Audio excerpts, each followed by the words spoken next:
दोस्तों मनु जो थे उन्होंने राज्य के 7 अंग बताए थे। उन्होंने बताया था कि जो राज्य होता है उसके 7 अंग होते हैं। यानी कि आप ये बोल सकते हैं कि 7 पार्ट के मिलने से एक राज्य का निर्माण होता है। तो आज हम उसी को पढ़ते हैं और देखते हैं कि मनु के अनुसार राज्य बना कैसे था। देखिए सबसे पहले मनु ने ये बताया कि राज्य के 7 अंग होते हैं। इसे सप्तांग सिद्धांत बोला जाता है। ठीक है, इनमें से जो पहला अंग होता है वो होता है स्वामी, जिसको हम बोलते हैं राजा। यानी कि ये राज्य का शासक होता है और धर्म पालन और प्रजा की रक्षा करता है। तो धर्म पालन यानी कि कर्तव्य का पालन और उसका क्या प्रजा की रक्षा करता है। आमात्य दूसरा पार्ट होता है उसका। आमात्य यानी कि मंत्री। मंत्री क्या होता है, राजा के सहयोग के लिए होता है और नीति प्रशासन और न्याय में सहायकता देता है, सहायक होता है। फिर आता है जनपद, क्षेत्र या भूभाग, जिसको हम बोलते हैं एक कोई जमीन होनी चाहिए ना जिसमें हम शासन करेंगे, तो जनपद। निश्चित एक क्षेत्र होना चाहिए, ये नहीं कि आज इतना है और कल पता चला इतना ही बचा, या फिर परसों बढ़ तो सकता है घट भी सकता है, लेकिन एक निश्चित होना। ठीक है, भूमि, जल, वन आदि सम्मिलित होंगे इसमें। फिर आता है चौथा, दुर्ग, किला या सुरक्षा व्यवस्था। आपका राज्य जो हो उसका एक इम्पॉर्टेंट पार्ट हो जाता है कि आप उसमें सुरक्षा व्यवस्था को बनाएं, यानी बॉर्डर वगैरह सिक्योरिटी दें। बाहरी शत्रु से इससे सुरक्षा होगी और राज्य की रक्षा का ये एक साधन है। फिफ्थ पार्ट जो है वो होता है कोष या राजकोष, जिसको हम धन बोलते हैं। जैसे राज्य संचालन हेतु हमें कुछ पैसे की जरूरत होगी, कर से संग्रहित होगा। कि पैसा आएगा कैसे, तो टैक्स जो हम लेंगे वहां से ये पैसा आएगा, मनु ऐसा बोलते हैं। नेक्स्ट हमारी बात आती है बल, यानी कि सेना, पुलिस, जिसको आज के समय में हम देखते हैं। तो आंतरिक और बाहरी दोनों तरह की सुरक्षा। आज आंतरिक अगर आप सुरक्षा देखें तो पुलिस हमारे यहाँ है। बाहरी सुरक्षा अगर आप आज बात करें तो आज के मॉडर्न एज में आप देखेंगे कि बाहरी सुरक्षा का काम हमारे फौजी कर रहे हैं, आर्मी हमारी कर रही है, नेवी है, एयरफोर्स है। शक्ति और प्रतिष्ठा का आधार है और यही इसी से डिसाइड होता है हमारे कितनी पावर है हमारे राज्य में। और इसके बाद लास्ट हम देखते हैं मित्र या सहयोगी राज्य। कोई भी राज्य तभी अच्छा माना जाएगा जब उसके कुछ सहयोगी होंगे। अगर वो सब चारों तरफ उसके दुश्मन ही दुश्मन है तो दिक्कत हो जाएगी ना। तो ये मेनली 7 जो और ये संकट के समय सहयोग करेंगे, मित्र पड़ोसी राज्य होंगे। ये मेनली मनु ने बताए थे वो इम्पोर्टेंट 7 पार्ट्स जो एक राज्य में होते हैं।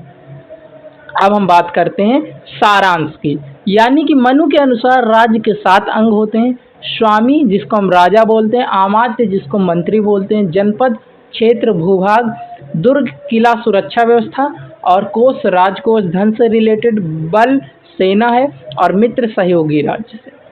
अब हम मनु के राज्य का सिद्धांत पढ़ते हैं। प्राचीन भारतीय राजनीतिक और शासन का महत्वपूर्ण सिद्धांत इसको बोला जाता है। इसे दिव्य उत्पत्ति का भी सिद्धांत बोलते हैं, क्योंकि मनु के अनुसार अभी हम देखेंगे कि किस तरीके से एक राज्य बनता है। जैसा आप अभी एक देश देखते हैं ना, एक राज्य ये बना कैसे। राज्य यहाँ पे थोड़ा ब्रॉड कॉन्सेप्ट है, अभी वाला उत्तर प्रदेश वाला राज्य ये नहीं है। तो अब हम बात करते हैं प्रारंभ में ये बोलते हैं मनुष्य जो था स्वेच्छाचार था, मतलब जो मन आता था अपना करता था, लेकिन तब अच्छा इंसान था। बाद में क्या होता है कि स्वार्थ उसके अंदर आ जाता है, अन्याय करने लगता है और उसकी अराजकता बढ़ जाती है। तो इस वजह से शांति और व्यवस्था के लिए राज्य की आवश्यकता हुई। मतलब कोई ऐसा होना चाहिए जो हमारे ऊपर मतलब फोर्स करे कि नहीं ऐसा काम नहीं करना, अराजकता नहीं फैलानी, तो फिर राज्य आता है। अब राज्य की उत्पत्ति कैसे होती है, तो मनु बोलते हैं ईश्वर, राज्य ईश्वर प्रदत्त माना गया है। यानी कि जो राज्य है वो किसने बनाया, ईश्वर ने बनाया है। राज्य का चयन देवताओं की इच्छा से हुआ है। राजा का जो चयन है वो देवताओं की इच्छा से हुआ है, इसीलिए मनु कहते हैं कि राजा कोई गलती नहीं कर सकता।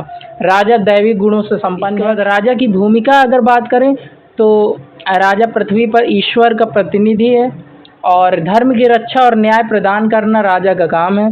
राजा धर्म राज्य का पालन करता है। राजा की शक्ति की बात हुई है तो राजा दैवी शक्ति से उत्पन्न है, तो इसलिए राजा की आज्ञा का उल्लंघन ईश्वर की आज्ञा का उल्लंघन माना जाएगा। प्रजा का दायित्व है कि राजा का सम्मान करें।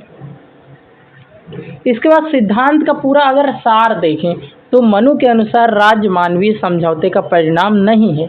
यानी कि जो आप अभी अगर आपने वेस्टर्न पॉलिटिकल थिंकर पढ़े होंगे तो आपने हॉब्स, लॉक, रूसो के बारे में पढ़ा होगा, तो एक समझौता होता है। तो मनु कहते हैं कि ये समझौता का कोई वो नहीं है, भगवान ने राज्य को स्थापित किया है और यह ईश्वर द्वारा स्थापित संस्था है।